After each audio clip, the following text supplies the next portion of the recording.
Those California wildfires still rage on, and the back and forth as to what and who is responsible for them rages on as well. The man caught in the middle of that is the guy who's trying to fix the problem, Ryan Zinke, the Interior Secretary of the United States of America. Secretary, very good to have you. Great to be with you, Neil. You know the back and forth on the fires. First off, before we get into that, sir, an update on what you're seeing. Well, you know, I served in Iraq. The devastation in the California fires is the worst I've ever seen.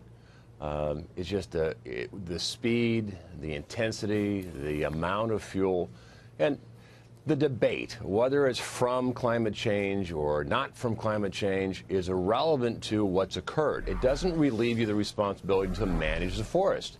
What's burning in the forest is this: high density of fuels. You have beetle kill. In California alone, 120 million dead trees.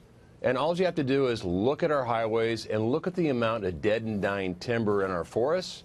It's clear what's occurring is that the fires are enraged and intensified by too much density of dead and dying timber, and our forests need to restore to health, and we can do that by actively managing. The same people that are proclaiming to protect our habitat are the same ones that are watching the habitat burn year after year. Well, you know, you ran into some criticism saying that. Catherine Phillips, secretary, she heads the Sierra Club of California, said in an interview on that stuff, they're referring to the administration, the opportunity of fires to advance some backward-looking approaches to the environment, this idea of cutting down trees and all that stuff you say.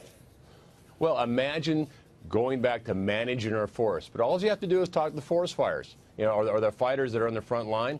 They'll tell you it's because of lack of public access, lack of fire breaks, too much fuel. The intensity of the fires are caused by fuel loads that are higher than what we've seen.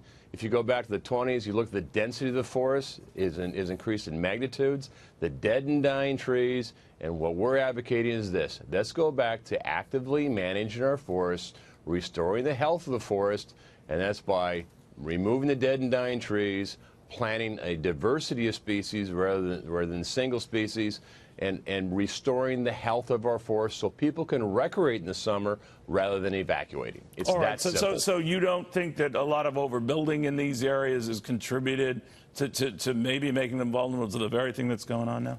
Well, you're correct in that the urban-rural interface, you know, there's more homes in the woods, but that can be mitigated by managing our public lands.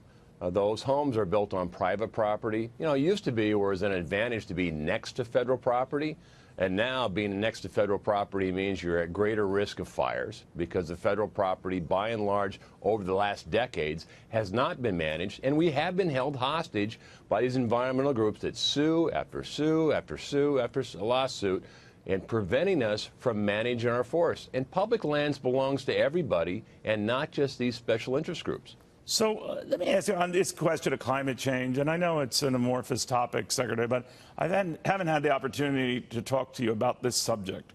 Do you believe climate change is real and that man is the cause? Well, it's clear in the forest fires that the temperatures are being elevated. The fire season's extended. It's longer. There's no dispute about that. And there's no dispute that climate is changing, although it has always changed. Whether man is the direct result, how much that result is, that's still being disputed. But in the case of the forest fires, it's clear. Temperatures are higher, the season's longer, the drought conditions has elevated it, but you can't ignore that the condition of the forest itself, too many dead and dying trees, too much fuel, and active management is a better stewardship responsibility and action rather than sitting there year after year wasting billions of dollars. The other thing on business, Neil, is that there are billions of board feet lying on the forest floor rotting when we're importing lumber in this company and in this country. That's unacceptable.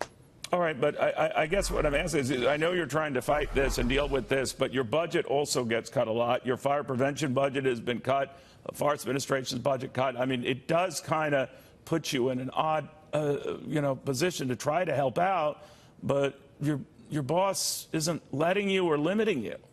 Well, we've prioritized spending money, so we've increased our budget on removing fuels. We've done that. The fire fix from the omnibus, helps, so it does fund. We're spending billions of dollars. It's probably going to be in the order of $3 billion this year fighting forest fires, when that money could be better spent repairing bridges, repairing no doubt, trail but Secretary, systems. yours was one of the few budgets cut. I'm not saying you're the reason for that, but it just seemed that when we submitted an omnibus spending bill that did put back funds for some of the things you want, but we're looking at a $1 trillion deficit this year, and you're one of the few areas where there was cutting going on. So I'm wondering how you got the short end of the stick. Well, also in the president's budget is the most spending in the history of this country repairing our parks, repairing our wildlife refuges, and Indian education. In the president's budget, the highest level ever in this country dedicated to that. And we did look at our budget and we prioritized removing dead and dying timber. But it's difficult when these environmental groups, and most of the environmental groups, want a healthy forest too. They want nice habitat.